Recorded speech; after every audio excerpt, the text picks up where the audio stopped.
Saat ini, perkembangan teknologi terus mengalami perkembangan yang pesat dan masif. Di dunia kesehatan, kehadiran Internet of Things telah membuka pintu menuju perubahan yang besar. Internet of Things telah mengubah cara pandang kita dalam memantau dan meningkatkan kesehatan, mendorong terciptanya pelayanan kesehatan yang baik, hingga menjadi solusi cerdas atas permasalahan di bidang kesehatan. Kami, Widya Immersive Technology, hadir memberikan solusi cerdas untuk membangun Indonesia yang lebih sehat. Widya Immersive Technology merupakan perusahaan teknologi berbasis Internet of Things yang memiliki fokus pada pengembangan produk-produk inovasi di bidang kesehatan. Berdiri sejak 2020, Widya Immersive Technology terus mengembangkan Internet of Things untuk memberikan solusi terbaiknya bagi dunia kesehatan. Dipimpin oleh Alwi Herfian Satriatama selaku Chief Executive Officer, Widya Immersive terus mendorong terciptanya tim yang terbaik untuk mendukung jalannya perusahaan. Mulai dari business support, technology team, marketing team, business development, dan operasional. Saat ini, Widya Immersive telah mengembangkan produk teknologi berbasis IoT yang sangat membantu, baik dalam dunia kesehatan maupun medis. Produk-produk Widya Immersive diantaranya adalah Wish Health Kioske yang memudahkan masyarakat umum dalam pengecekan kesehatan secara mandiri. E3D Imaging yang memudahkan tenaga medis untuk pengecekan kondisi tulang secara langsung dengan mengkonversi file DICOM menjadi objek 3D. Embun 360 yang dapat merubah udara menjadi air bersih siap minum. Jam tangan pintar yang dapat memonitor kesehatan secara real-time dengan Wish Smartwatch. Dan teknologi Artificial Intelligence yang dapat mengenali wajah dan suhu tubuh menggunakan Wish Face and Thermal Detector. Didukung oleh SDM yang profesional, Widya Immersive akan terus mengembangkan inovasi terbaiknya untuk mendorong Indonesia yang lebih sehat. Widya Immersive memiliki komitmen tinggi untuk memberikan kualitas produk dan layanan terbaik bagi pelanggan, terus berkembang dan berkolaborasi dengan partner untuk menjadi yang terbaik. Kesehatan merupakan concern terbesar dunia saat ini. Kita tahu dalam 3 tahun terakhir, dunia sedang menyoroti sektor kesehatan. Kami, Widya Immersive, menciptakan berbagai solusi untuk membantu tenaga medis meningkatkan produktivitas dan efektivitas dari waktu ke waktu. Tidak hanya itu, kami Widya Immersive memiliki visi misi yang mulia. Kami ingin menciptakan berbagai solusi teknologi yang dapat menjadi asisten pribadi kesehatan Anda dimanapun dan kapanpun Anda berada. Di sini kami memiliki tim yang kuat, memiliki visi yang baik, dan Widya Immersive berharap bahwa dengan adanya teknologi, kesehatan di seluruh dunia dapat ditingkatkan dan dapat menjadi lebih baik setiap tahunnya. Saya Asman Latif dari Product Manager Widya Immersive Technology. Widya Immersive Technology merupakan perusahaan berbasis Internet of Things, di mana produknya kita tujukan untuk membantu penggunanya memonitor kondisi kesehatannya. Ketika kondisi kesehatan termonitor, pengguna akan lebih aware, akan lebih waspada terhadap kondisinya dan bisa selalu fit untuk bekerja.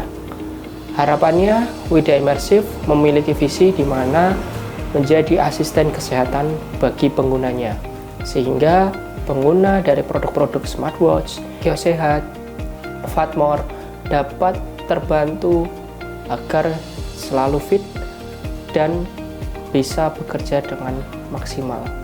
Kami akan terus berkomitmen untuk berinovasi dan memberikan berbagai solusi cerdas melalui perangkat teknologi kesehatan yang kami kembangkan. Widya Immersive menjadi teknologi asisten kesehatan pribadi Anda terbaik di Indonesia.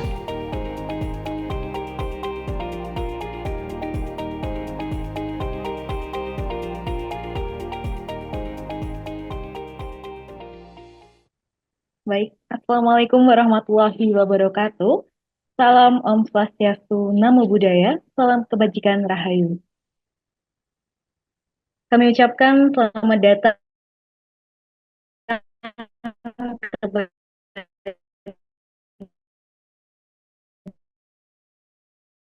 Dr. Gigi di masa dalam talk show kali ini. Kemudian kami ucapkan selamat datang kepada Bapak Asman Latif, selaku CTO Widya Imersif, serta seluruh peserta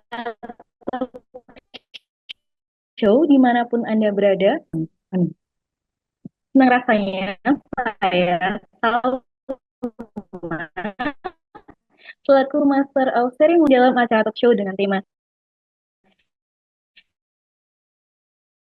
Navigating the Future, Integrating Science and Research in Dentistry. Untuk kelancaran acara ini, marilah kita buka dengan berdoa menurut agama dan keyakinan masing-masing. Saya persilahkan. Baik, berdoa selesai. Seperti yang kita ketahui, dalam beberapa dekade terakhir, revolusi teknologi membawa perubahan besar dalam praktik kedokteran gigi. Namun, berbagai tantangan terus dihadapi sehingga diperlukan suatu pendekatan inovatif berupa IoT dan bisa membawa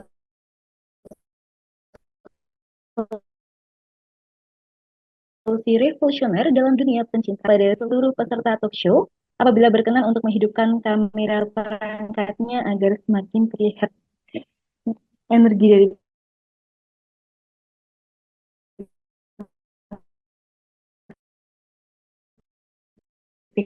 masing-masing. Baik, untuk Pak dan Ibu sekalian. Baik, di sini saya menunggu selaku peserta talk show untuk menghidupkan kamera.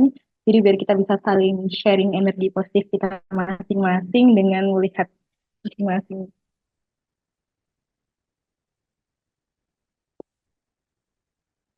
Oke, jadi saya ingatkan juga kepada seluruh peserta untuk mengisi link presensi yang telah dibagikan oleh tim kami yang telah disampaikan melalui kolom chat.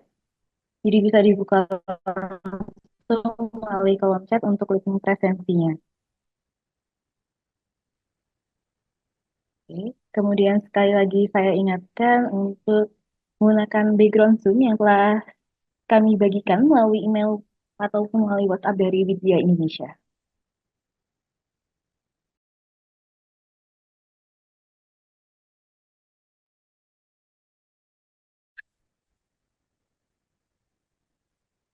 Baik, untuk mempersingkat waktu,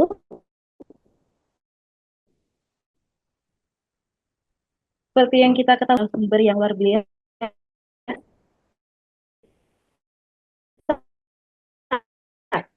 beliau analis radiologi kedokteran gigi.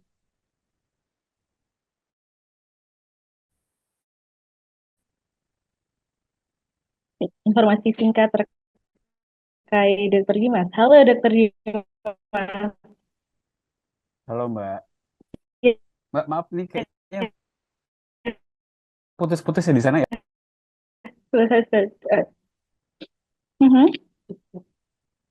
Baik dok, coba saya usahakan sinyalnya ya dok. Iya Mbak, silakan. Oke. Selamat siang Dr. Dimas, apakah suara saya sudah terdengar lancar ya Dr. Dimas? Oke, Baik, udah pendengar. baik. Izinkan saya menyampaikan informasi singkat terkait Dr. Dimas terlebih dahulu. Jadi beliau adalah Dr. Gigi Dimas Satria Putra, spesialis RKG. Dan untuk saat ini beliau adalah seorang dosen dan oral maxillofacial radiologist di Fakultas Kedokteran Gigi Universitas Trisakti dan RSGM Trisakti. Kemudian ada beberapa riwayat di Oka Dental Jakarta dan oral and maxillofacial radiologist di Sa Medical Clinic dan apotek keluarga kita. Oke, baik Dokter Dimas. Apakah Dokter Dimas sendiri sudah siap untuk memaparkan materi, Dokter? Oke, saya udah siap Mbak. Baik, Dokter. Bila sudah bersiap, saya persilahkan, Dokter. Baik, terima kasih Mbak. Saya akan sharing terlebih dahulu ya. Oke, apakah sudah terlihat Mbak slide saya? Sudah mulai terlihat, Dokter. Baik, terima kasih sebelumnya saya ucapkan kepada teman-teman dokter yang sudah hadir pada siang hari ini. Selamat siang dokter-dokter semua, saya ucapkan perkenalkan saya Dr. Gigi Dimas Satria Putra, spesialis radiologi kedokteran gigi dok dari Trisakti. Eh, saya ucapkan juga terima kasih kepada Widya Imersif yang mensponsori acara pada siang hari ini. Dan ini dia dok. Jadi mungkin pembahasan soal CBCT dan 3D printing ini masih cukup belum banyak gitu dok ya. Tapi di sini kita bahas pelan-pelan aja gitu dok ya. Saya bahasnya nggak begitu terlalu dalam karena jika kita ingin terlalu dalam ini mungkin bisa memakan waktu cukup lama. Tapi setidaknya kita bisa mulai navigating the future gitu ya dok ya.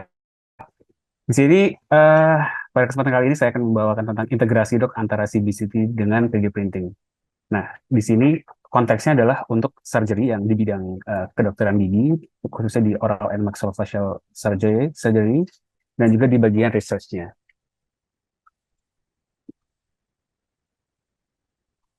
Mungkin dokter-dokter semua di sini agak sedikit bingung sebenarnya areanya spesialis radiologi kedokteran gigi itu apa aja sih gitu ya.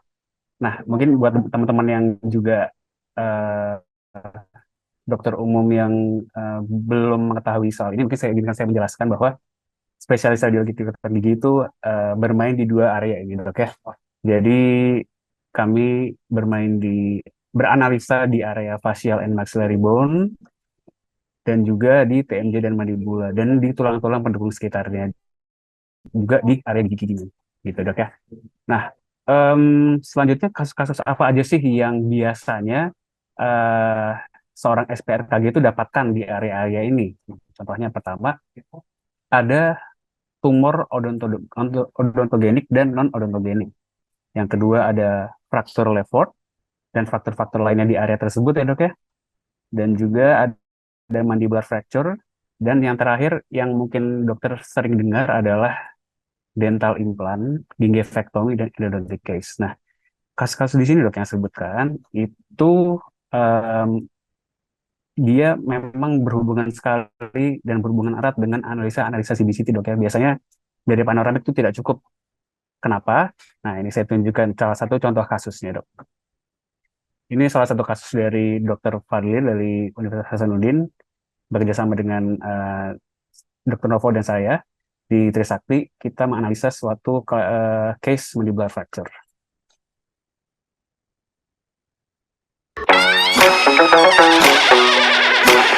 Di sini dokter bisa lihat frakturnya ini cukup rumit ya dok ya. Dia mengenai area dental alveolar, dia fraktur juga di area inferior border mandibulanya, dan juga jika kita geser-geser dok, gitu ya, kita geser-geser di area CBCT-nya, itu kita lihat juga ada fraktur di area TMJ dok, di head of condyle-nya, kayak gitu dok ya. Dan harta nggak bisa dok dari CBCT, kayak gitu dok ya. Dan ada satu kasus lagi dok, seperti kasus ameloblastoma yang saya dapatkan. Nah ini juga kerusakannya cukup masif dok ya. Di sini terlihat kerusakannya benar-benar dari area gigi 45 ke 35 dok ya, jadi sangat luas. Dan lagi-lagi jika kita menggunakan panoramik itu dia agak susah gitu dok ya mendapatkan gambaran soal lesinya itu di mana aja, perluasannya bagaimana, dan kerusakan apa saja yang ditimbulkan oleh lesi tersebut. Nah, selanjutnya dok, sebagai spesialis radiologi gigi di sini saya juga sering mendapatkan apa ya dok ya, seperti dilema gitu dok ya, dari analisa-analisa yang saya dapatkan ini, what happen next gitu dok. Apakah sebuah analisa itu hanya berakhir dengan analisa 2 dimensi saja gitu dok ya. Saya selalu berpikir analisa 3 dimensi ini kenapa hasil akhirnya adalah berupa print out 2 dimensi aja. Gimana kalau dia analisa 3 dimensi, ya print out-nya ditambahkan hasil print out-nya 3 dimensi, kira-kira seperti itu dok. Nah, salah satu yang terpikir dok ya, pasti dengan kasus-kasus tadi, pasti kalau untuk fraktur pasti dia akan ada ini dok ya, akan ada surgery reconstruction untuk memperbaiki mandibula dan maksila yang fraktur, Atau kalau ameloblastoma biasanya itu kita melakukan rekonstruksi dan juga reseksi dok ya, reseksi mandibula. Nah, tujuan dari masalah besar dari maxilla dan mandibular reconstruction adalah kerumitannya dok. Jadi tumor ini kan memang punya pattern ya dok ya, ada yang meluas secara mesodistal dan sebagainya macamnya. Dan the most challenging problem itu dia di area-area yang susah sekali untuk dilakukan reconstruction. Sedangkan tujuan dari reconstruction sendiri kan dia untuk membalikkan atau restore the anatomical and functional structure dari si pasiennya. Dan juga di sini dok yang saya highlight dari suatu jurnal dia adalah as well as the patient psychological stability setelah pasien tersebut mengalami penyakit tersebut ya dok ya. Nah, ada salah satu kasus yang mau saya tunjukkan dok di sini dari suatu case report dari kasus ameloblastoma juga dia melakukan reconstruction surgery dan dia menggunakan titanium plate dan juga pengganti tulang mandibelnya yang direseksi itu dia menggunakan tulang fibula. Nah, untuk operasi ini dok itu memakan waktu sekitar 4 sampai 5 jam karena dia merupakan conventional reconstruction surgery dok. Dan ini tergantung kerumitannya dok ya, bisa lebih cepat, bisa lebih lama, atau bahkan bisa lebih lama lagi. Hasilnya dok, before dan afternya. Nah, saya yakin dokter semua sepakat bahwa hasil afternya memang secara penyakitnya memang dia sudah tidak ada dok ya. Tapi secara simetri, saya yakin dokter-dokter semua sepakat dengan saya bahwa ini merupakan asimetri dok ya. Di area kiri wajah pasien itu dia lebih panjang dan di sini sayangnya tidak ada evaluasi occlusionnya, tapi saya yakin akan terjadi perubahan ya dok ya. Nah, untuk kita membahas lebih lanjut, mungkin dokter semua harus tahu dulu sarana prasarana yang kita punya di Indonesia itu udah ada apa aja sih dok gitu ya kira-kira ya. Dan latest tech di Indonesia itu yang pertama dan paling utama kan topik ini mengenai CBCT adalah yaitu mesin CBCT 3 dimensi ya dok ya. Dan di sini CBCT sendiri sudah cukup banyak di area Jabodetabek dan juga di beberapa penjuru di Indonesia. Itu dari mulai levelnya rumah sakit tipe A hingga levelnya klinik ya dok ya. Dan CBCT ini menjadi pemain peran essential role di bidang radiologi kedokteran gigi dan juga khususnya kasus-kasus seperti tadi dok, karena yang tadi yang saya bilang si CBCT ini memprovide anatomical information yang sangat rich dan sangat akurat dibandingkan kita dengan menggunakan traditional X-ray seperti 2 dimensi dok ya, bisa panoramik seperti contohnya. Nah, selanjutnya dental 3D printer. Nah, ini mungkin yang menjadi pertanyaan, apa memang dental 3D printer ini ada di mana aja sih gitu ya dok ya. Sebenarnya dental 3D printer ini dok, dia ini jadi 3D printer itu banyak ya dok jenisnya. Nah, yang dental ini dia mempunyai akurasi dan presisi yang sangat baik dok.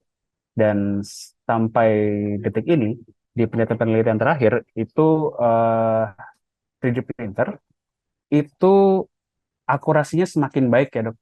Dan apa namanya jauh berbeda dengan yang dulu awal keluar.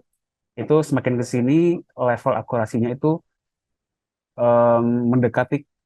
sudah hampir mendekati sempurna dan borderline-nya adalah clinically acceptable gitu dok. Dan di Indonesia mungkin 3D printer sendiri memang masih merupakan barang mewah gitu dok ya menurut saya, karena yang mungkin banyak didapatkan gitu kan, yang mungkin banyak ditemukan itu biasanya di IPDG dok ya, di institusi pendidikan yang memang concern ke area digital dentistry seperti itu. Nah, 3D printer sendiri dibagi dua lagi dok. Dia sebenarnya 3D printer, dental 3D printer itu banyak sekali teknologi dok, tapi kita nggak usah terlalu pusing soal itu karena dental 3D printer yang tersedia di pasar, di market sekarang itu sudah spesifik, apalagi kita misalnya sebagai sejawat dokter gigi, kita ingin detail 3D printer itu biasanya supplier juga banyak sekali yang sudah menyediakan yang dengan spesifikasi yang udah cukup bagus. Nah, yang pertama dok, dia 3D printer resin. Nah, 3D printer resin ini dia menggunakan liquid ya dok ya, yang membedakan. Nah, liquid ini dia berbanyak sekali dok macamnya. Di sini saya tidak promosi dok ya. Di sini memang salah satu gambar yang lengkap itu eh, dari merek-merek yang saya tampilkan ini itu resin ada macam-macam lagi. Dan resin yang pertama yang biasanya dokter tahu buat dental implant, buat perawatan gigivektomi yang masuk ke area mulut ya dok ya, itu biasanya menggunakan sudibagat resin. Nah ini kenapa kita menggunakan ini? Karena dia biokompatibel dok, dan dia safe untuk dimasukkan ke autoclave, dan dia secara ketahanan friksinya juga sangat bagus. Dan juga macam-macam lagi dok, ada yang dental model. Nah dental model ini misalnya kita mau ngeprint contohnya model study seperti rahang, itu kita bisa menggunakan dental model. Nah dental model ini resinnya tidak biokompatibel dok, jadi tidak boleh masuk. Nanti ada banyak sekali dok, kalau bisa buat tutnya juga gitu dok ya, itu bermacam-macam dan bagus sekali. Nanti dokter belum kebayang dental 3D printer resin itu seperti apa, berikut saya kasih tahu contohnya dok ya.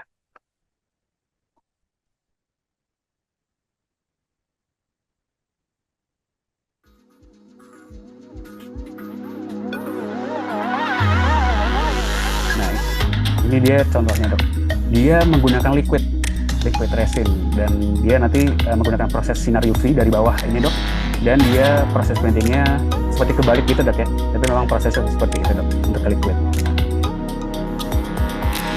Nah selanjutnya dok, 3D printer filamen. Nah 3D printer filamen ini dok, mungkin dokter-dokter sadar di sini kenapa kok nggak ada tulisannya dental 3D printer ya dok ya, kenapa bukan dental 3D printer filamen? Nah karena memang tidak ada dok, jadi dental 3D printer filamen itu tidak ada. Jadi memang yang ada di dunia itu adalah 3D printer filamen, dan kegunaannya ya dok ya, kegunaan itu cukup universal. Biasanya dokter-dokter mungkin pernah tahu juga, biasanya 3D printer filamen ini kan dia menggunakan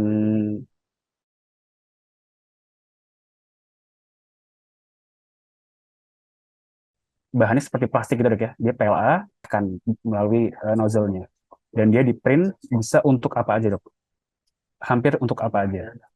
Tapi yang membedakan si filamen ini dengan si resin tadi adalah keakuratannya dan kecepatannya. Dan untuk dental 3D printer dok, jika kita mau menggunakan em, menggunakan dental 3D printer resin untuk untuk mencetak ini dok, contohnya surgical guide gitu dok ya, itu tidak bisa menggunakan filamen dok, karena filamen ini dari plastik dan dia tidak biokompatibel. Dan juga peruntukannya kalau untuk si Suju Gaga tadi itu butuh keakurasi yang sangat baik dok. Akurasinya harus sangat-sangat tinggi dan presisinya sangat tinggi. Sehingga itu hanya bisa dicapai dengan si dental 3D printer yang resin tadi. Nah, tapi kalau untuk sekedar model study dok, untuk model study, untuk kita persiapan surgery, dengan kita dari keadaan tulangnya si pasien sebelum kita, filamen ini lebih murah dibandingkan resin dok, karena resin itu biasanya apalagi dengan brandingnya dia dental itu biasanya harganya jadi semakin tinggi gitu dok ya. Nah mungkin dokter juga masih belum kebayang 3D printer filamen seperti apa, saya tunjukkan ya dok ya. Nah, ini salah satu contoh yang dipakai di luar sana di rumah surgical sakit care, but there wasn't a clear-cut avenue area and support process for developing those ideas.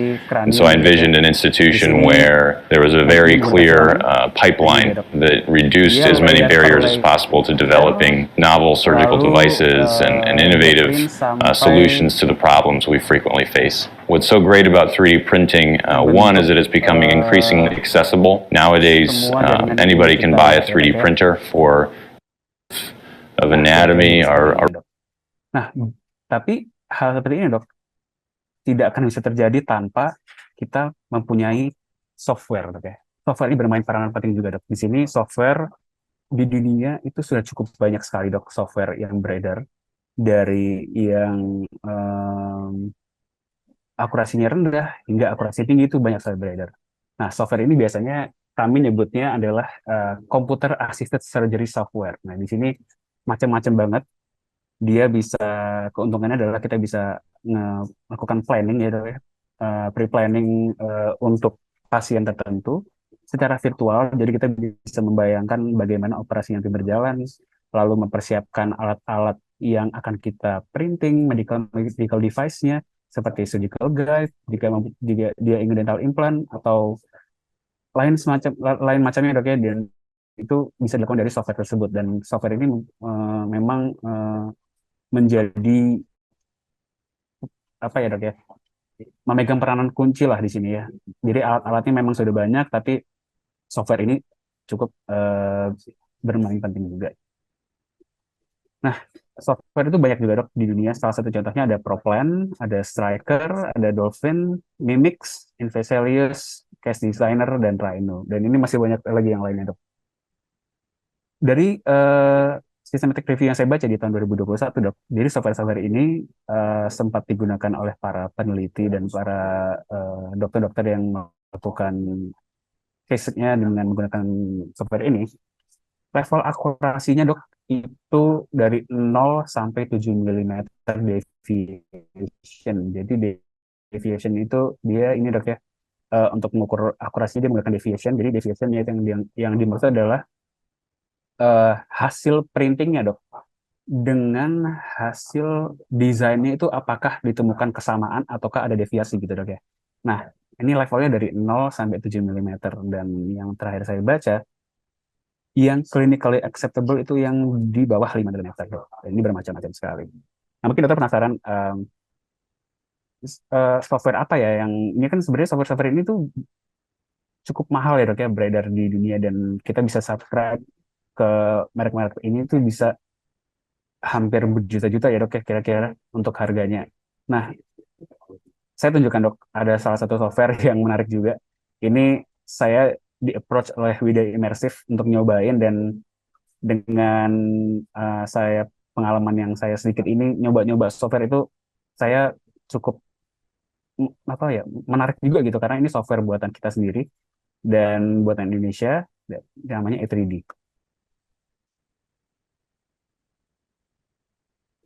Jadi segmen yang dilakukan software ini adalah kita melakukan segmentation. Nah, segmentation itu memisahkan secara virtual area mana aja yang menjadi interest buat kita, Dok ya. Itu bahasa sederhana, Dok. Kita pisahkan dari area-area yang tidak kita jadikan. Nah, di E3D ini uniknya, Dok ya, kita cuma butuh nge-pinpoint area mana aja yang mau kita pisahkan. Contohnya ini kasus fraktur yang tadi awal saya tunjukkan, kita bisa memisahkan bagian-bagian mana aja yang terdapat fraktur, ya, TMJ-nya, lalu detail filmnya, dan sebagainya macam kita bisa pisahkan. Dan uniknya lagi, kita bisa melakukan virtually surgery gitu. Kita bisa seolah-olah kita gerakan si pieces tadi, Dok, yang warna merah, warna hijau tadi, kita gerakan bagaimana jika dia dikembalikan ke normal, dan butuh apa aja, butuh berapa titanium plate untuk melakukan surgery tersebut. Itu kita bisa rencanakan dari software itu. Itu sangat menarik sih, Dok. Dengan kemudahan-kemudahan seperti itu, menurut saya di Indonesia ini kita bisa mulai untuk terjun lah ya, Dok ya, untuk meramaikan pasar digital market, maksudnya digital dentistry, Dok ya. Oke, Dok, sebelum ke 3D printing research, mungkin dari yang tadi saya jelaskan, mungkin dokter sempat mikir tadi 3D printing harganya mahal-mahal gitu, Dok ya. Jadi 3D printing itu memang berbagai macam harganya, berbagai macam jenisnya. Tapi biasanya yang ada label-label dentalnya, Dok, itu biasanya memang harganya mahal banget. Biasanya bisa di atas 50, bahkan hingga 200 jutaan juga ada. Nah, mungkin dokter, wah ini jadi hambatan dong ya, gimana caranya saya mau go digital dentistry gitu, Dok ya, tapi si softwarenya atau sarana prasarananya seperti CBCT dan 3D printing itu susah gitu, Dok ya. Nah, kalau CBCT tadi kan dokter bisa lakukan rujukan ke rumah sakit, tapi bisa juga ke apa namanya klinik-klinik yang mempunyai CBCT. Lalu yang kedua, jika dokter sudah punya file ininya, dokter bisa serahkan aja ke Widya Immersive. Karena mereka, menariknya adalah mereka punya ekosistemnya, Dok. Jadi mereka punya software, mereka punya 3D printingnya, dan juga mereka bisa membantu dari kita inginnya bagaimana. Misalnya pasien-pasien kayak tadi dok ya, pasien fraktur itu kita send ke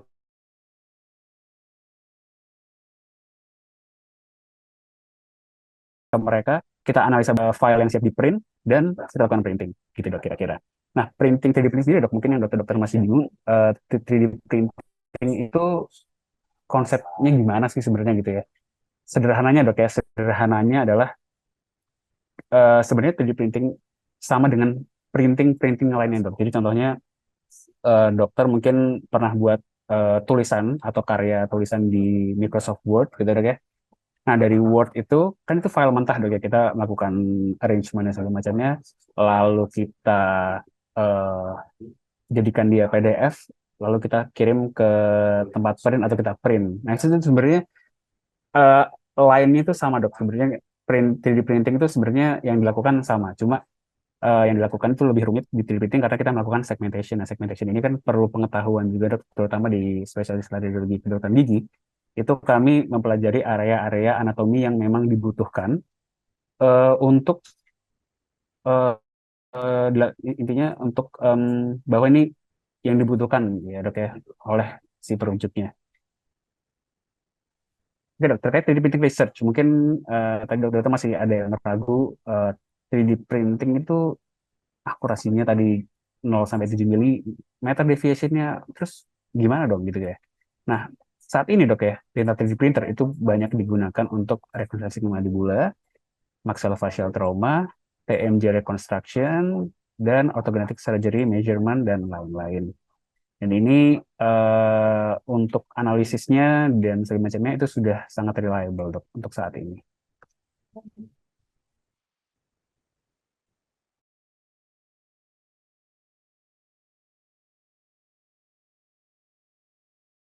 Selanjutnya, si data clinically acceptable. Memang saya belum pernah menemukan si 3D printing ini yang saya baca dok ya di jurnal-jurnal juga, itu belum ada yang benar-benar dia mempunyai akurasi 100% sama dengan di software dok. Tapi deviasi itu sangat kecil sekali dok, dan itu masih clinically acceptable. Dan dari itu kita bisa men-shorten operation time hingga 18%. Bayangkan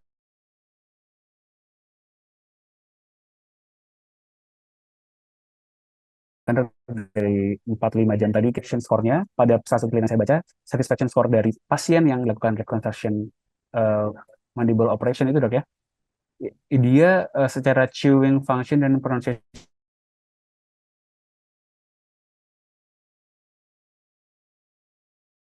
recovery-nya dia lebih bagus saja dok. The most printed object. Jadi untuk objek-objek yang biasanya di 3D printing dok ya, itu yang pertama adalah surgical guide. Nah ini surgical guide, mungkin dokter bisa lihat.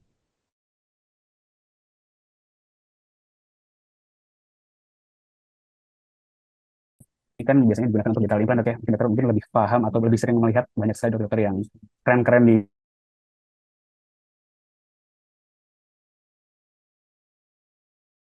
Instagram itu menggunakan surgical guide ini nggak cuma untuk dental implant dok ya. Surgical guide ini juga bisa buat gigectomy, bahkan buat endodontik dok, kasus-kasus endodontik itu juga bisa. Lalu ada anatomical models yang tadi saya sebutkan. Biasanya anatomical model ini dia juga digunakan untuk persiapan operasi, melakukan mapping-mapping di mana aja sih kita mau naruh pennya dan di mana aja apa bagian apa aja yang ingin kita buang gitu ya. Lalu patient specific implant, occlusal splint untuk orthodontic surgery, dan prostesis seperti gigi tiruan ya dok. Nah, advantage utamanya adalah surgical plan-nya ini lebih appropriate dengan kita melakukan analisa lebih awal, itu kita bisa melakukan pre-bending titanium plate. Mungkin dokter semua bisa melihat di kamera bahwa ada salah satu model yang saya pegang itu dengan kita melakukan printing dok ya, kita bisa melakukan persiapan lebih matang. Jadi ada titanium plate yang biasanya digunakan untuk menyambung area-area yang patah atau area-area yang dibuang, itu kita bisa melakukan pre-bending lebih ini daripada saat kita melakukan di operasi dok ya. Jadi benar-benar kita lakukan di luar operasi, saat operasi dimulai kita bisa langsung pasang. Nah sehingga dia akan lebih saving time dan juga lebih less traumatic. Latest case. Nah di sini mungkin untuk meyakinkan dokter-dokter semua bahwa kita ini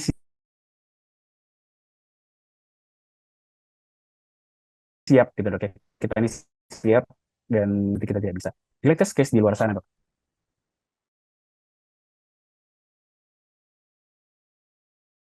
Di kasus yang sama model pada pasien yang terdapat kasus tumor dok ya. Di sini dia melakukan 3D printing dari software yang dia buat.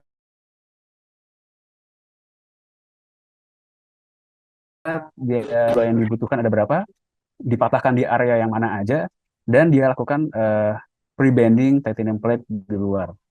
Nah, saat operasi dan setelah dipasang, kita lihat dia hasilnya jauh lebih baik dibandingkan dengan yang tadi dok yang mungkin dokter ingat di awal, konvensional surgery itu secara simetri ini jauh lebih baik dok ya. Dan secara function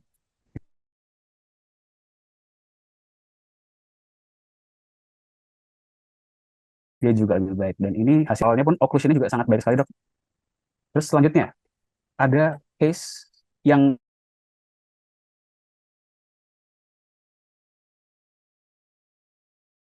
mirip juga dia lakukan setelah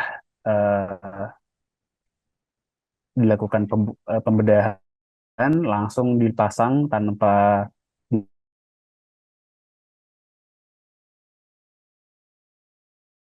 dia menunggu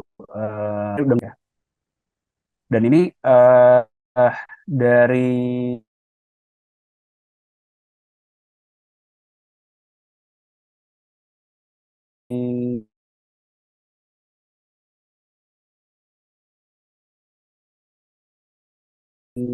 dia lebih jadinya.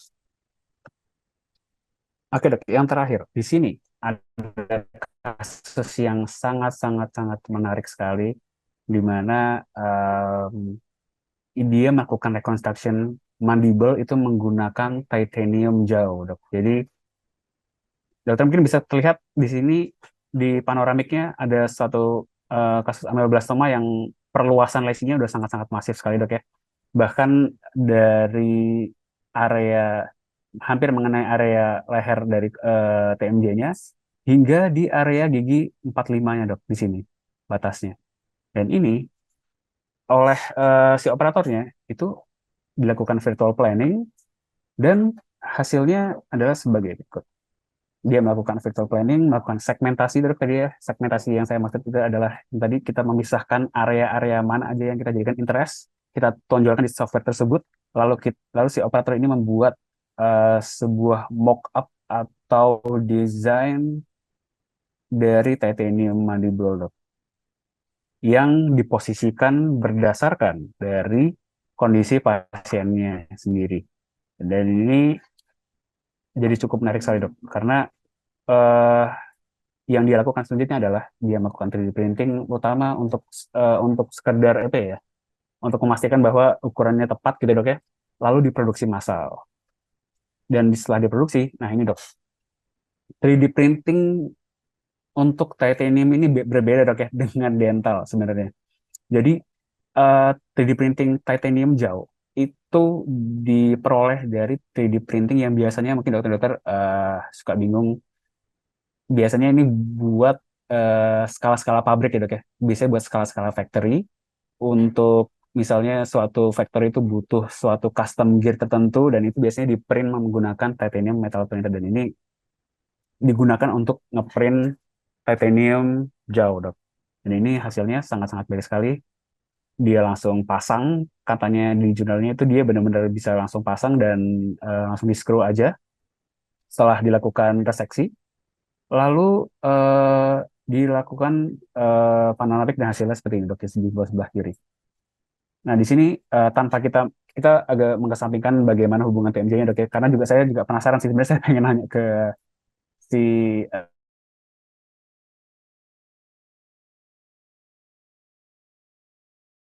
bagaimana nih dia membuatnya hasilnya seperti itu kira-kira. Dan ini di Korea juga ada salah satu kasus, tapi saya lupa tahun berapa, tapi masih cukup baru juga di atas 2020 itu titanium jauh ini dipasangkan dental implant dok. Jadi sudah dipasangkan dental implant sehingga saat sudah sembuh dia bisa tinggal melakukan surgery yang kecil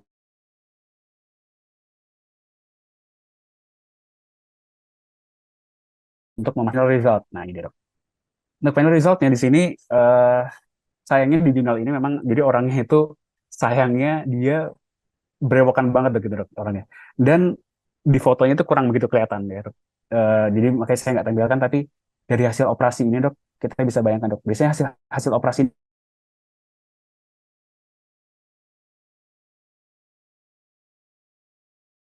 ini kan dok ya, tapi dari hasil bengkak-bengkaknya aja ini sudah memperlihatkan bahwa dia punya kesimetrian yang cukup baik ya dok dibandingkan dengan yang jurnal pertama yang saya sampaikan.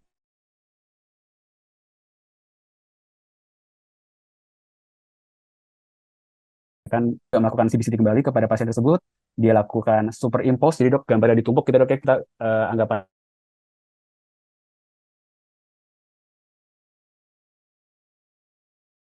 apakah ada keselarasan antara gambar tersebut. Nah kalau yang saya lihat dok di sini, memang yang terbaik adalah ketika warna biru dan warna coklat ini dia itu benar-benar tidak bisa dibedakan sama sekali dok. Nah tapi di sini dengan hasil seperti ini aja dok ya, dengan dia bagiannya sudah ngeblend dan ada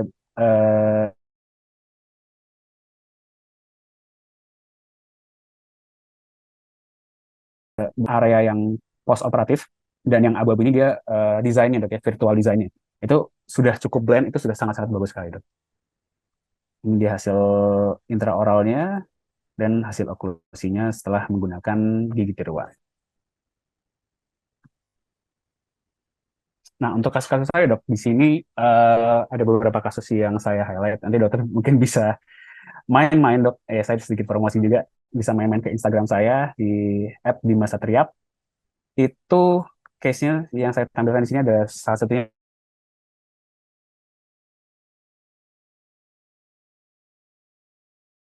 sudah ganti, lalu kita menggunakan software tertentu dan kita lakukan 3D printing.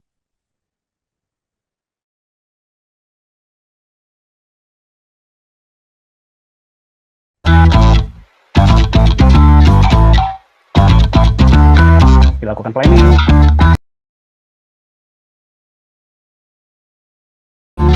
standar aja ada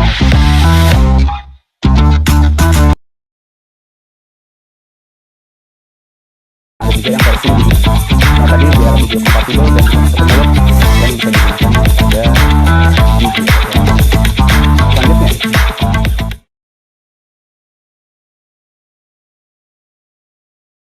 Selanjutnya kami print itu untuk menjadi sebuah model study. Jadi memang masih minim sekali dari dokter-dokter yang menggunakan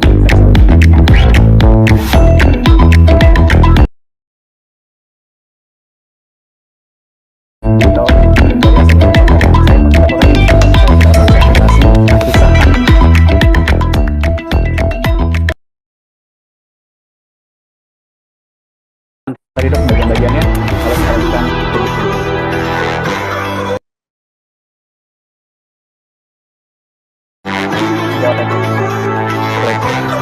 ini saya tidak bisa mendapatkan dokumentasi lengkap karena memang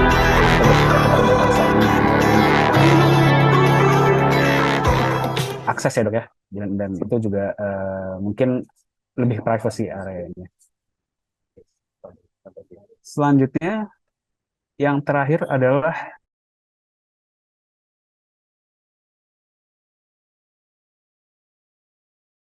ini kasus daerah dari Dr. Mahinda yang bersama dengan saya, kita melakukan segmentasi bareng-bareng.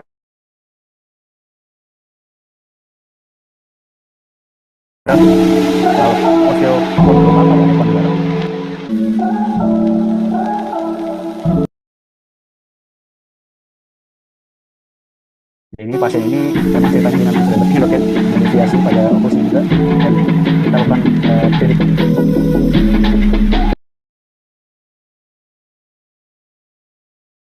printing untuk memperlihatkan bahwa jika katakanlah kita lakukan pemotongan rambut untuk membalikan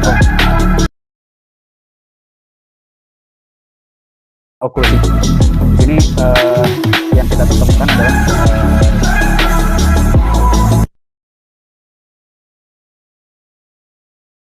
kan biasa kita kalau gangguan pada area kranium karena memang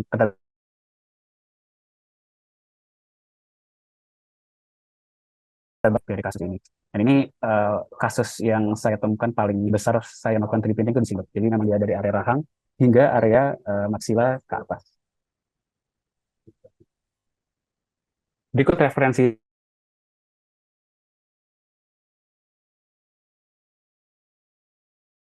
yang saya gunakan siang hari ini. Saya ada meng-highlight atau meng-quote suatu kalimat dari Darwich. Darwich ini dia sebenarnya dia orang maxillofacial surgeon. The main idea behind this protocol is the ability of investing the medical imaging software in a predictable and reproducible way. Jadi memang ini menjadi suatu suatu drive saya.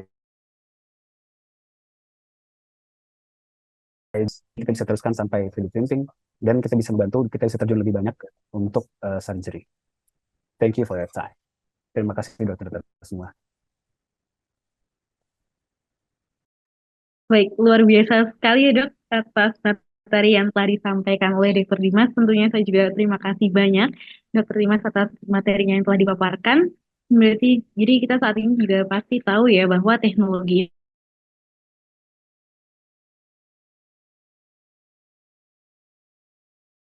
ini berkaitan penting lagi pada saat proses tadi itu yang telah disampaikan langsung oleh Dr. Dimas. Nah, ternyata banyak sekali ya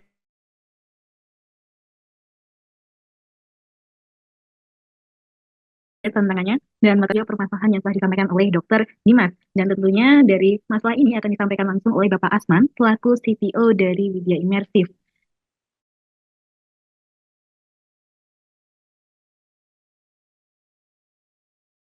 Untuk itu materinya kepada Bapak Asman saya silakan.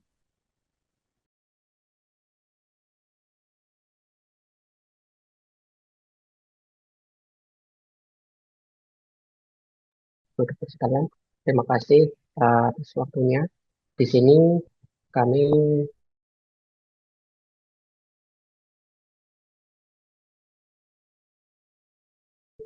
Widya Imersif, kami memiliki beberapa visi ya untuk bisa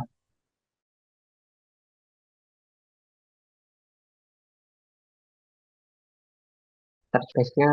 Kami adalah IT company, internet, khususnya di Internet of Things dan juga software development.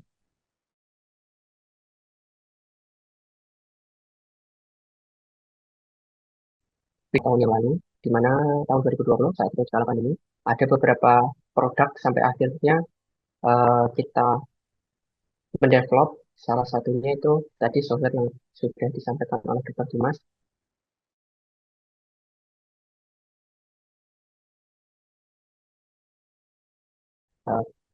Partner kami dalam membangun itu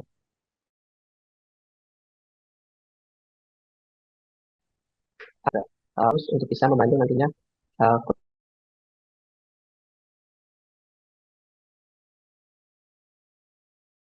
khusus dunia kesehatan.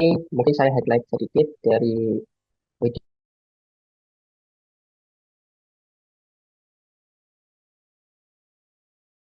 Imersif Teknologi yang sifatnya software dan hardware, di mana i3D ini adalah bagian dari produk yang berbentuk software.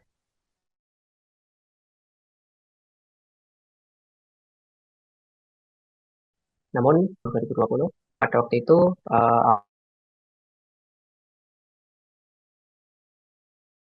awal pandemi kita coba dekati gimana kita bisa memberikan solusi untuk monitoring kesehatan secara mudah. Nah, pada waktu itu kita meluncurkan produk bernama WeSmartWatch. Produk kita di mana jam tangan yang bisa memonitor khususnya kondisi kesehatan dan pada waktu itu adalah oksigen darah dan suhu tubuh. Kemudian juga kita merilis yaitu produk WeSelkiosP, di mana produk tersebut sudah menggabungkan beberapa alat kesehatan. Tujuannya kita akan kumpulkan datanya secara digital dan kita koneksikan dengan dokter melalui telekonsultasi, sehingga mungkin kalau Bapak Ibu sekalian ketika ada platform telekonsultasi yang disampaikan kan keluhan. Nah, ini tidak hanya keluhan, tapi juga ada data eksaknya, data dari alat digital kesehatannya yang sifatnya masih screening, sehingga kita juga bisa menambah value dari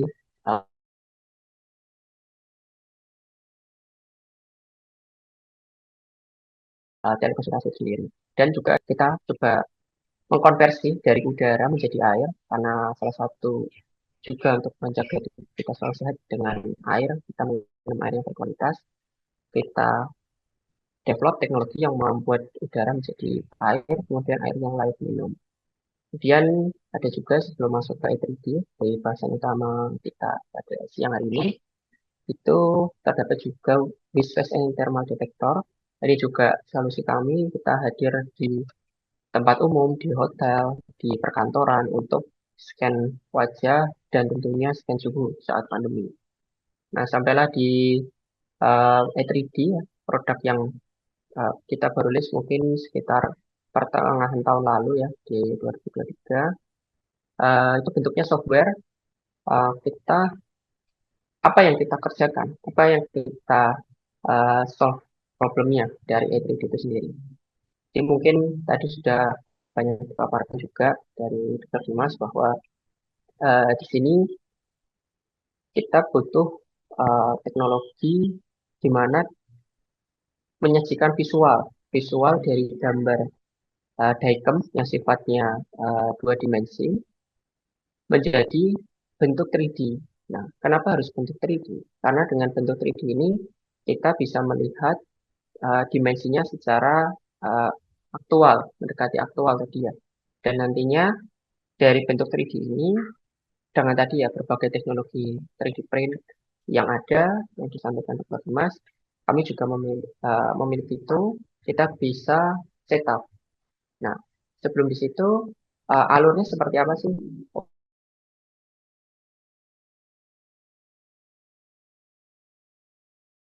Untuk proses itu sendiri, file Dicom kita terima sebagai inputan di software kita, di software E3D Imaging ini.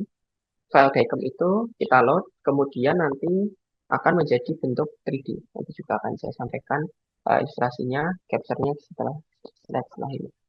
Nah, di situ nanti kita dapat mensegmentasi atau memisah-misahkan bagian mana yang ingin kita ambil atau ingin kita buang, kemudian bagian mana yang ingin kita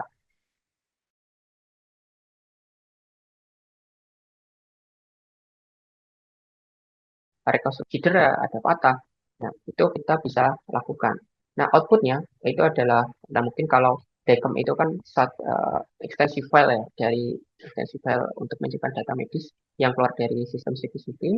Nah, STL file ini adalah standar file 3D yang banyak digunakan, yang nantinya tentunya kompatibel dengan berbagai jenis teknologi 3D printing, mulai 3D printing resin, kemudian filamen, itu kita wujudkan di PLSTL ini. Konsepnya kurang lebih seperti itu. Nah, kami menyediakan dua metode. Dalam arti software ini bisa kita demokan cara pakainya, kemudian Bapak Ibu dokter bisa menggunakan sendiri langsung, atau jika di awal masih ragu, masih belum luas ya untuk memakai, kita bisa adakan meeting seperti itu. Kita meeting, kita diskusi, misal dari tim Widya Imersif, oh kita segmentasi seperti ini, bisnis seperti apakah sudah oke, nah itu sampai feedbacknya oke, nanti kita baru proses cetak. Nah kurang lebih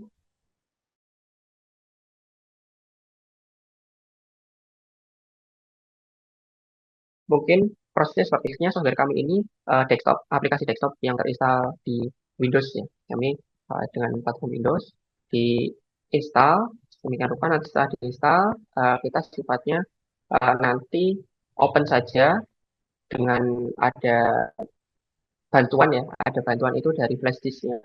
Flash disk itu semacam key-nya untuk membedakan bahwa oh ini softwarenya bisa berjalan, bisa digunakan yang terlisensi tiap masing-masing user. Jadi tidak dibutuhkan koneksi internet untuk login dan sebagainya.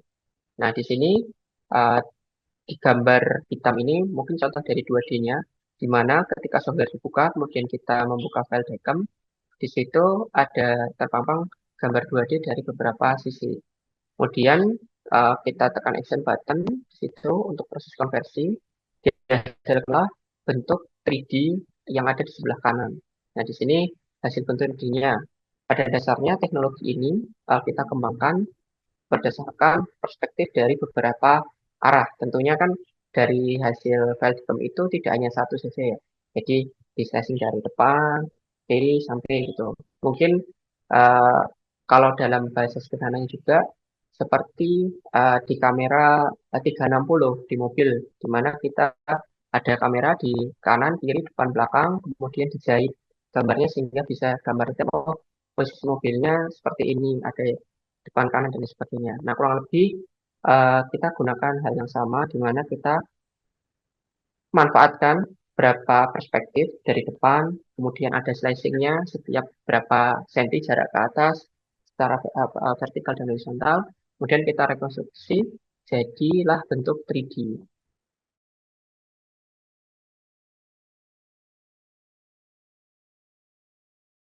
Nah, pertama adalah kita bisa melakukan segmentasi.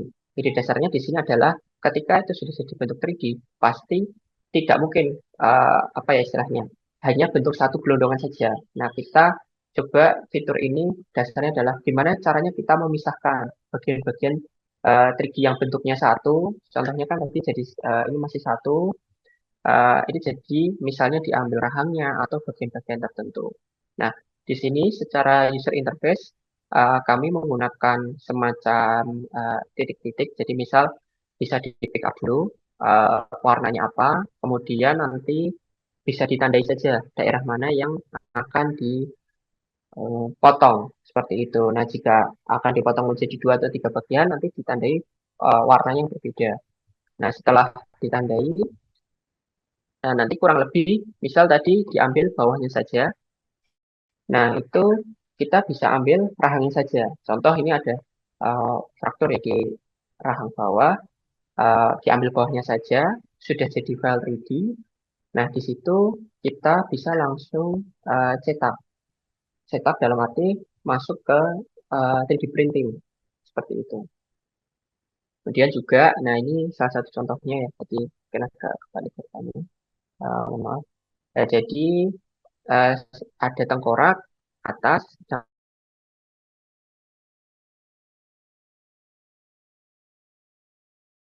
sampai rahang atas. Nah, nanti teknologi 3D print itu juga kita provide dari kami bisa atau hanya sehingga Bapak Ibu dokter hanya sampai file 3D saja atau tadi kita kenal istilahnya dari STL file saja itu juga bisa. Di software ini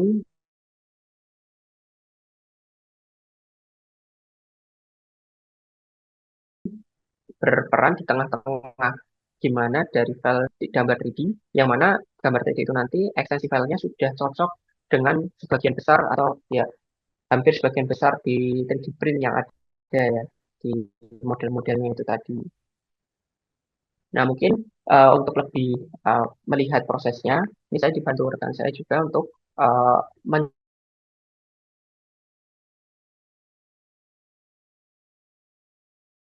mendemokan langsung softwarenya. Ini mohon izin.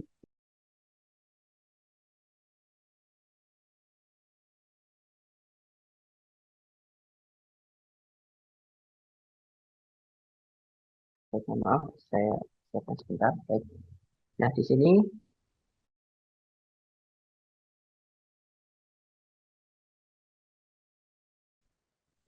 uh,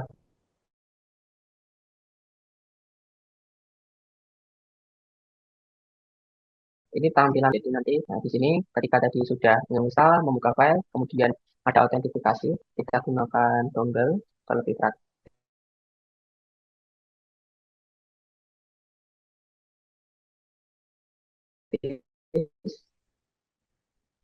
Nah, di sini kita sudah bisa buka, masuk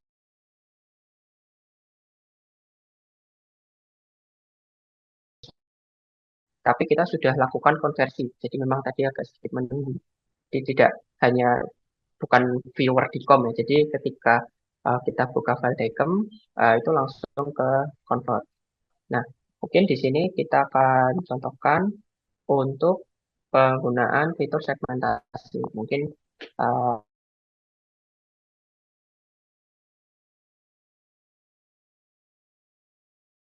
misal kita akan memisahkan di bagian, terutama fitur yang jadi andalan kita itu adalah fitur segmentasi. Kedua juga nanti ada untuk rencana operasi. Dalam arti ketika itu patah nih, nah itu kalau disambungkan seperti apa? Itu juga bisa, atau ketika sudah di print, nanti kita bisa lihat langsung bentuknya di situ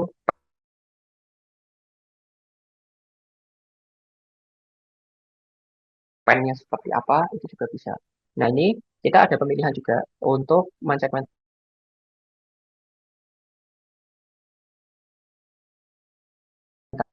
atau organ ini ya keras seperti itu. Nah,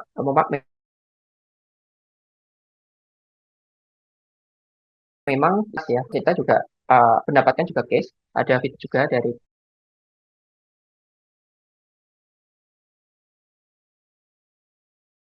berapa yang sudah memakai ya jantung kemarin seperti itu. Memang hasilnya belum bisa mendekati baik ya kalau untuk sampai ke organ lunak seperti jantung, kemudian pembuluh aorta, tapi kita sudah bisa provide pada waktu itu. Cuma kita berfokus di sini segmennya lebih ke uh, ini ya di bagian keras gitu seperti tulang. Nah mungkin ini bisa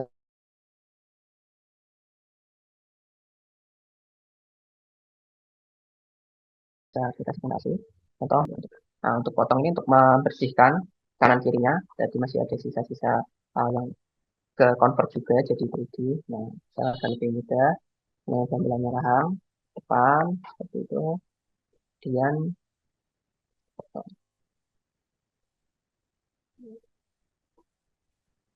proses. Oke,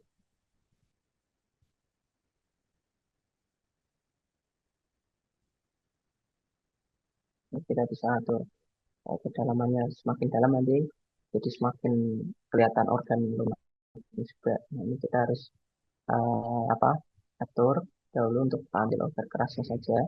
Jadi ada slide barnya.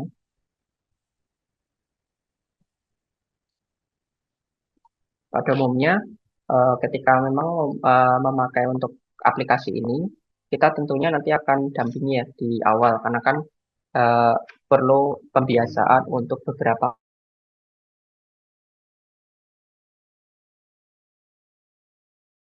menu yang tadi. Jadi dari 2-3 kali mencoba itu akan lebih ya mudah hafal hasilnya, kemudian lebih bisa cepat. Sini juga masih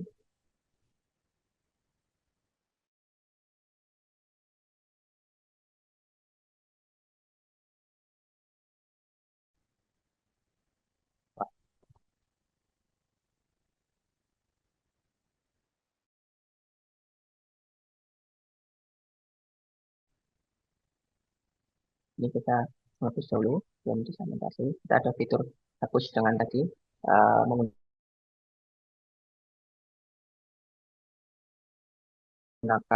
ya pointer langsung seperti ini. Kita bersihkan dulu. Oke.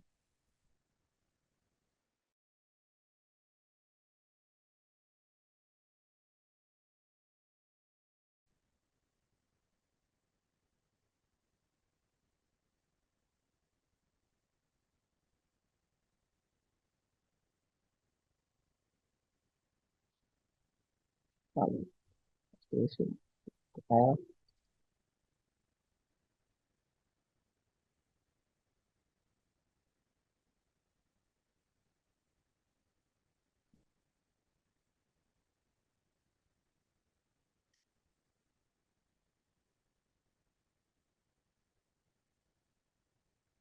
Nah, ini kita masuk proses untuk tadi menu pisahkan lapisan untuk mensegmentasi. Kita arsir lah ya, istilahnya arsir tapi di bagian terluarnya saja. Mana yang akan dipotong. Kita beri titik, titik.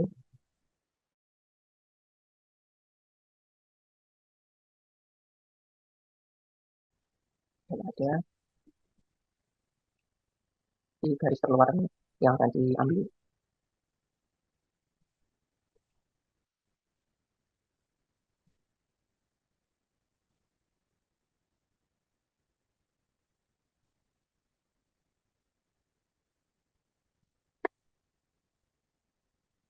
Ini kita mau ambil bagian atas.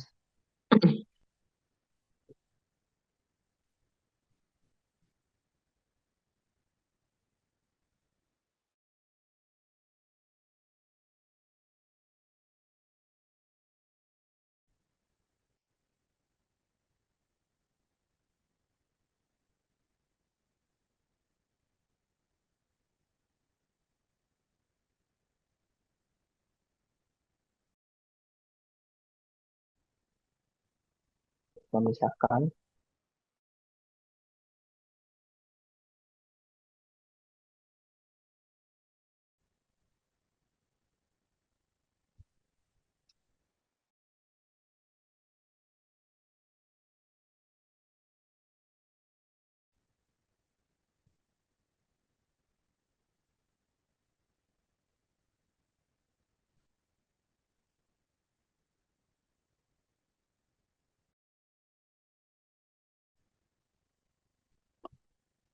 Oke, bisa lebih dari 2 tentunya, beberapa opsi warna di situ untuk membedakan.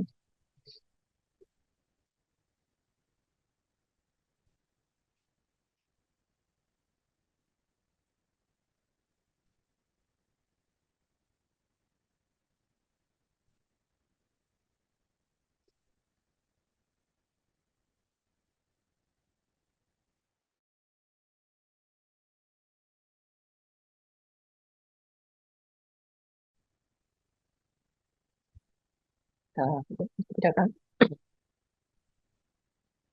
Ya, kurang lebih sudah ada segmen.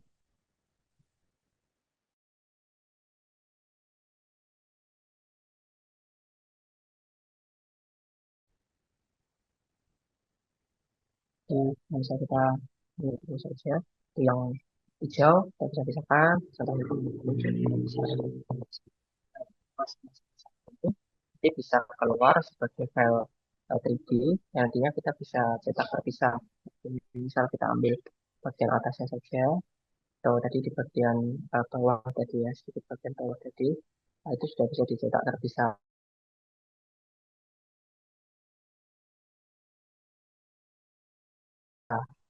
Seperti itu.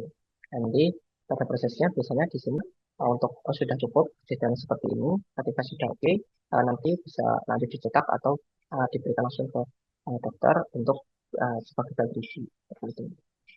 Mungkin kurang lebih untuk dari demonya seperti itu dari kami. Terima kasih Bapak Ibu Dokter atas kehadirannya. Mungkin setelah ini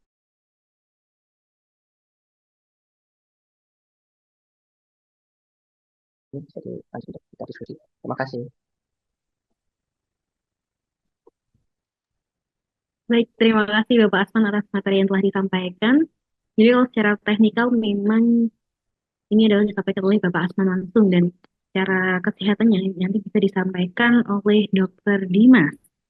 Nah, Dokter Dimas, saya ingin undang kembali untuk Dokter Dimas untuk membersamai Bapak Asman untuk memulai diskusi kita berkaitan dengan masalah serta solusi yang dipaparkan sebelumnya. Silahkan Dokter Dimas. Halo Dokter Dimas. Halo Mbak. Ya.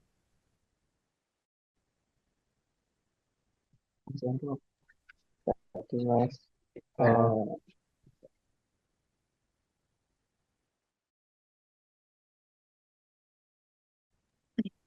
Mungkin di sini kita bisa langsung omong-omongan aja ya Mas Asman dan Dokter Dimas terkait masalah ini mungkin bisa diterangkan lebih lanjut, kemudian bisa kita kaitkan secara teknikalnya, kemudian secara di dunia medisnya.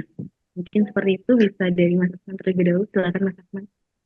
Oh ya, mungkin dari kami ya di sini kan saya dari Masif sebagai dari tim produk ini ketika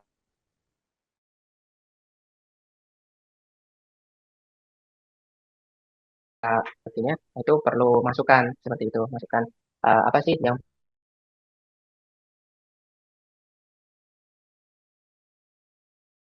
bisa dikembangkan modelnya atau mungkin ada dari segi interface-nya itu yang bisa kita kembangkan seperti itu.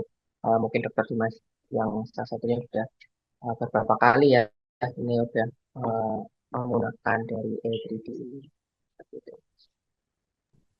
Baik, Mas Asman. Jadi kalau saya sih sebenarnya eh sebenarnya saya juga sebenarnya nggak begitu banyak menggunakan software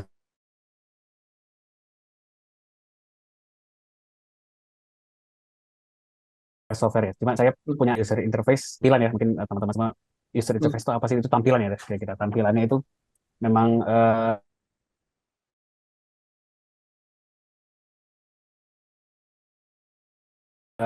kerennya ya. Kita bisa dibikin lebih enak gitu dipandangnya. Terus memang kalau saya sih merasa di software itu memang kebantu banget karena memang bahasanya pertama bahasa Indonesia. Terus dia juga kita bisa tahu ini fungsinya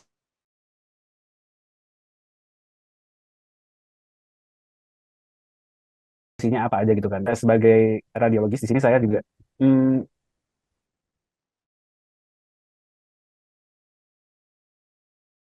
punya basis segmentasi yang sudah tersedia di A3D, memang itu sudah cukup bagus banget. Kan dia algoritmanya ngebantu banget kita, jadi lebih ke assisted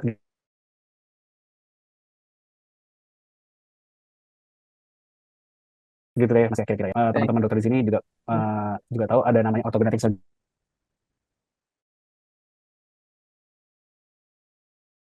surgery. Dia tidak perlu dia bukan kasus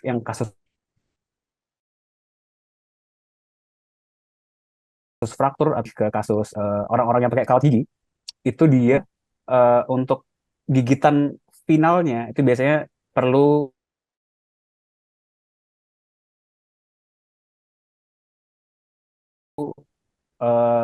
dibedah lah. Itu untuk fitur yang ada di ATD itu masih cukup terbatas, tapi bisa banget. Menurut saya bisa banget karena dari yang ada di ATD sendiri itu sudah apa ya? Kalau dari saya sih, Mas.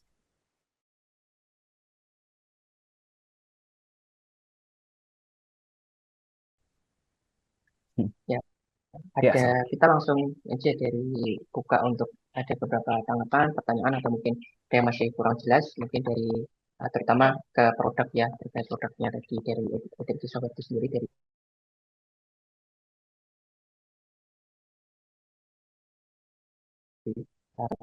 Baik, terima kasih. Jadi saat ini kita juga telah buka sesi pertanyaan. Kami persilakan bagi seluruh peserta yang akan menanyakan terkait secara teknikal ataupun secara dunia medisnya bisa langsung ditanyakan langsung, boleh melalui raise hand atau melalui kolom chat. Nah, silakan Bapak Ibu peserta sekalian.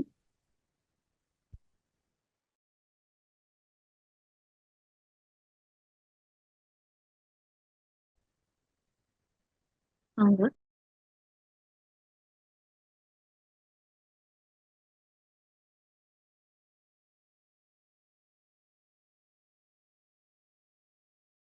Mungkin kami akan absen yang telah tercantum melalui kolom.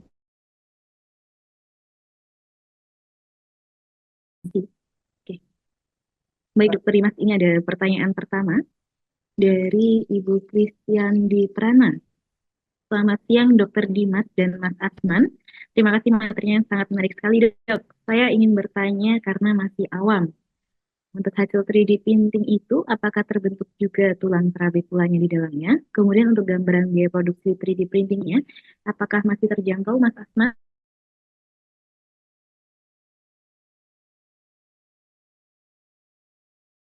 Terima kasih banyak, Dokter Dimas dan Mas Asman. Mungkin boleh dijawab, Dokter Dimas, Asman.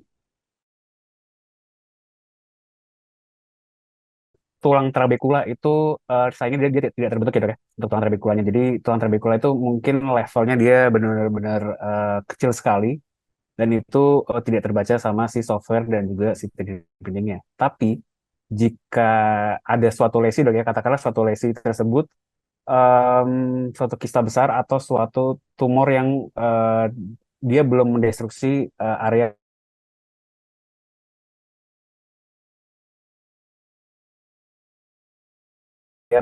tulang di tulang kortikal seperti cembung aja gitu, kayak cembung. Nah itu ketika kita segmentasi dengan cara yang benar, itu ketika kita belah modelnya, kayak kira-kira kita belah, misalnya kita belah modelnya, itu misalnya katakanlah lesinya di sini dok ya, kita belah modelnya, itu area yang kita segmentasi dengan benar itu yang kita duga dia adalah lesi, itu dia akan kosong dok, sesuai dengan area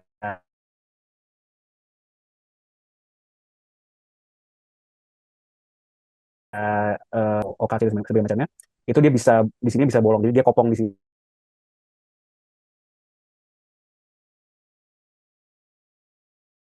tapi di sisa levelnya memang belum sampai situ sih dok.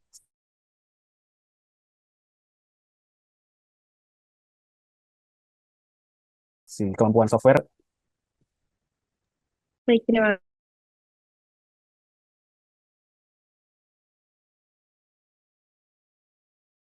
kasih Dokter Dimas. Kemudian untuk produksi 3D printingnya, apakah masih terjadi? Ya, baik, terima kasih.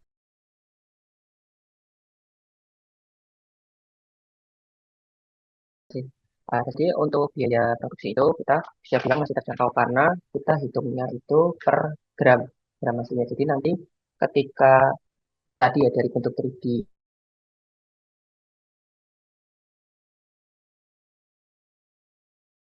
itu software 3D print-nya masing-masing 3D print itu pasti punya software bawaannya. Nah di situ nanti bisa mengkalkulasi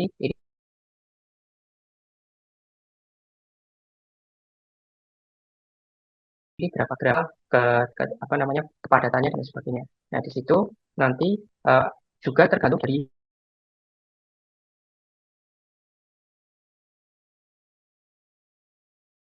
harga bahannya dengan. Nah di situ tapi memang kalau untuk bisa dibilang ya untuk case-case di rahang ya terutama mungkin di maksofasial daerah rahang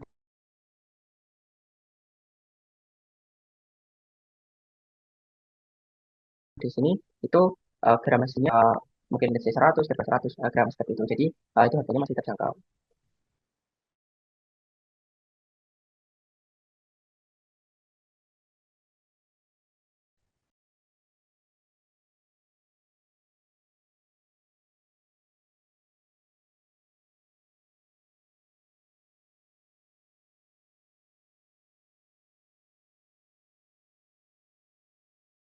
Baik, terima kasih jawabannya yang sangat menginspirasi dari Bapak Asman Latif dan Dokter Dimas. Selanjutnya ini ada pertanyaan selanjutnya dari Dokter Ferdilia Sugianto.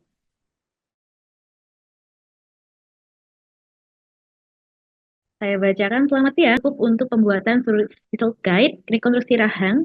Saya memiliki pengalaman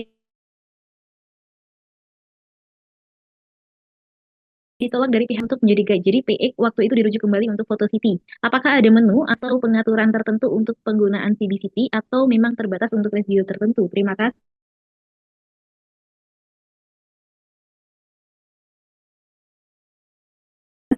Mungkin untuk pertanyaan ini bisa dijawab untuk ini ya dari lebih ke penggunaan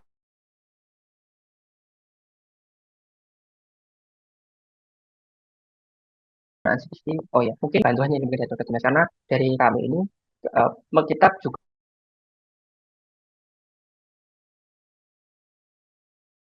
mempelajari ketika dari CBCT itu keluar file item gimana kita improve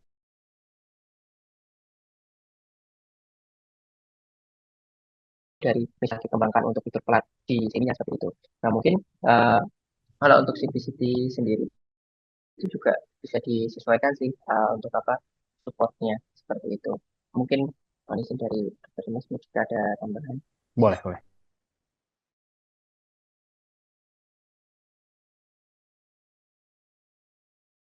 Jadi memang kalau yang saya pahami mungkin ini yang dimaksud adalah surgical guide untuk dental implant mungkin dok ya.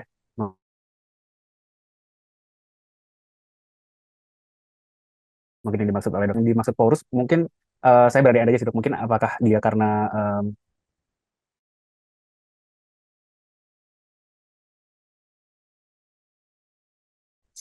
quality gambarnya tuh tidak biasanya tuh selalu menggunakan CBCT. Nah CBCT sendiri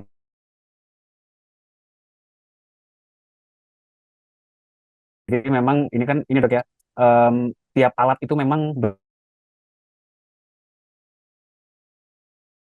berbeda-beda. mungkin ada salah satu settingan di CBCT-nya yang harusnya katakanlah kita mau buat surgical guide, ada kayak biasanya surgical guide itu kan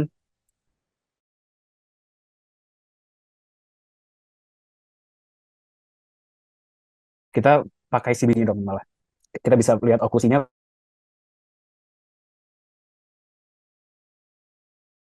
CBCT-nya.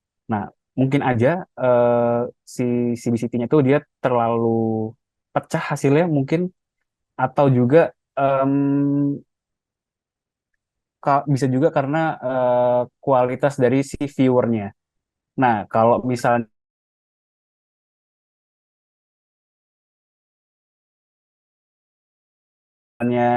nah, yang saya pahami malah jika kita menggunakan CT itu memang jauh lebih baik, tapi tidak sefleksibel kita menggunakan CBCT.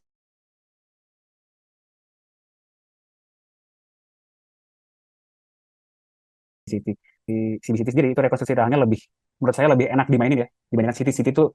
CT menurut saya terlalu rigid hasilnya. Kita kita nggak bisa memainkan dia sefleksibel yang kita mau. Dan hasil rekonstruksinya sebenarnya memang CT itu sangat bagus ya dari eh, si perbedaan dari hasil kualitas si tulangnya dan jaringan lunaknya apalagi ya.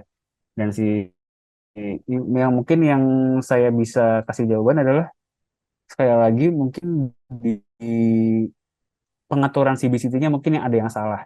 Karena biasanya saya juga menggunakan CBCT sih dari zaman saya masih Unpad itu kita pakainya si CBCT, dan itu memang tidak terbatas untuk regi-regi tertentu ya. Jadi benar-benar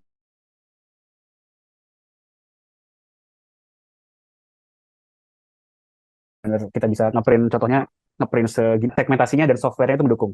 Sekali lagi dia antara hubungan antara si CBCT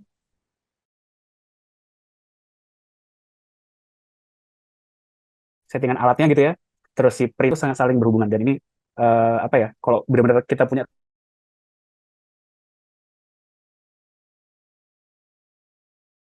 kemewahan bisa buat kuat semuanya, ini bagus banget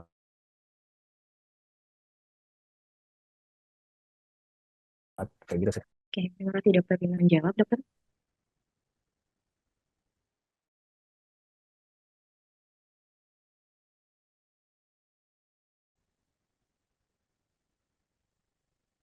Nickname masih ada kesempatan lagi jika ada yang ingin ditanyakan, bukan pertanyaan saja di kolom chat. Dan tentunya juga sekali lagi saya lakukan reminder untuk pengisian absensi talk show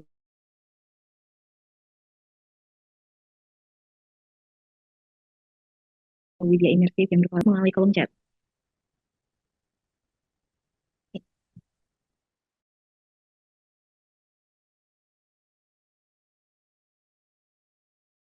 Saya berikan raise hand atau melalui kolom chat.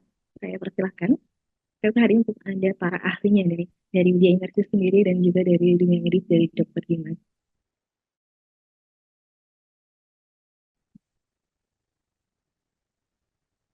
Monggo, saya persilahkan untuk para dokter sekalian.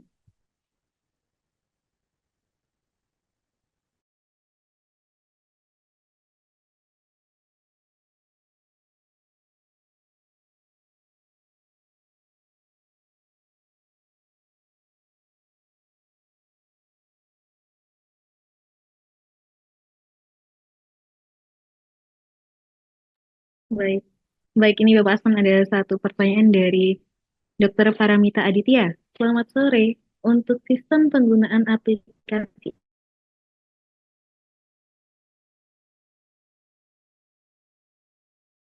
E3D dial terlebih dahulu. Terima kasih.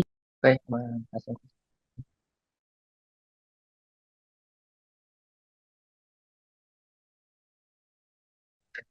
Untuk kemudian kalau file juga nanti masih mungkin masih sibuk ya untuk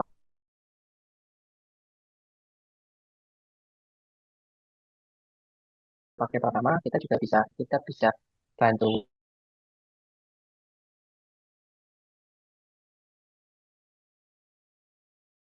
untuk guide. Nah, nanti kalau sudah ketika udah confidence bisa untuk penggunaannya bisa ini kita bisa trial.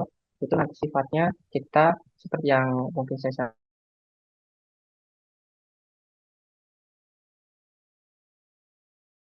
sampaikan tadi di awal, kita untuk kunci login itu, kita tidak perlu login, kita hanya menggunakan dongle USB.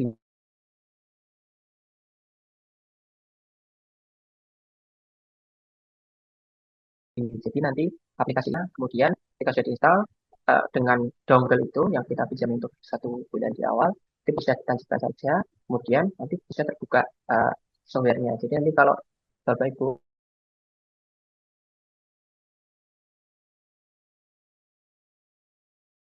dokter hanya menginstal saja, nanti kalau trial di awal itu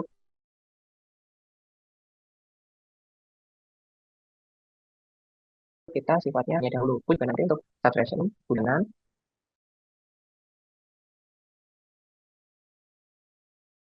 itu juga nanti sifatnya seperti posisi USB kecil. Gitu.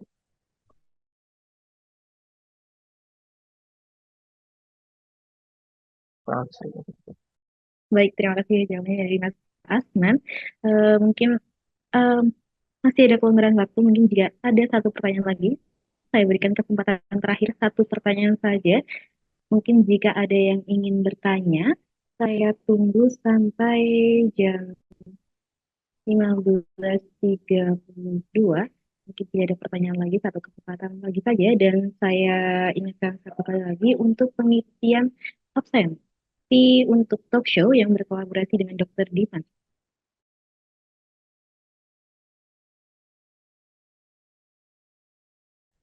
Kita ada pertanyaan kalian. Jika ada pertanyaan, silakan untuk melakukan raise hand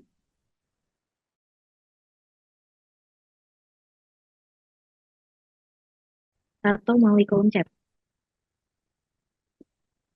Silakan.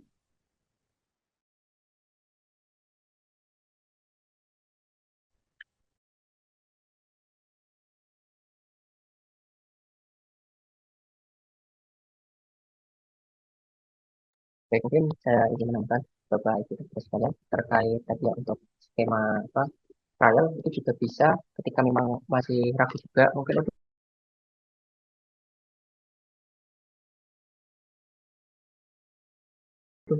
khawatir nih saya tadi ada dongle-nya harus nyoba harus untuk bisa trial untuk coba tidak konversi Badecom itu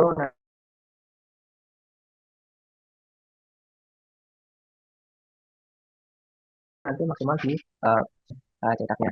Dan kita juga bisa terbuka ya untuk berkolaborasi dengan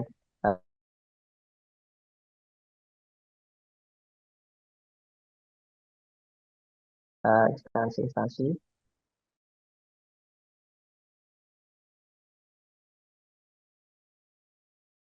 yang memang misal ada labnya ada radiologinya, nanti kita bisa uh,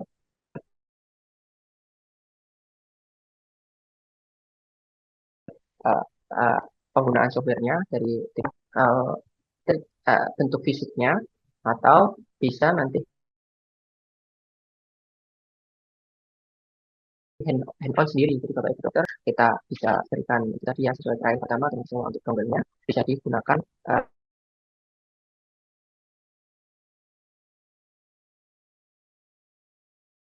mandiri. Nah nanti ketika ada support grup ya melalui WhatsApp untuk bisa bertanya langsung. Mungkin kalau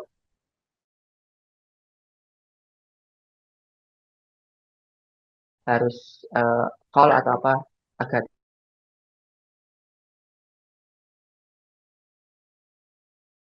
terlalu ribet nanti. Baik, terima kasih atas penjelasan secara langsung oleh Pak Asman terkait sistem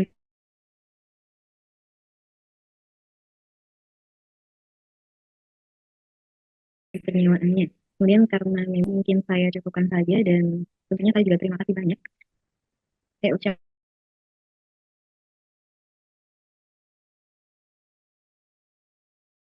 ucapkan kepada narasumber Pak Asman Latif. Tentunya saya juga berterima kasih kepada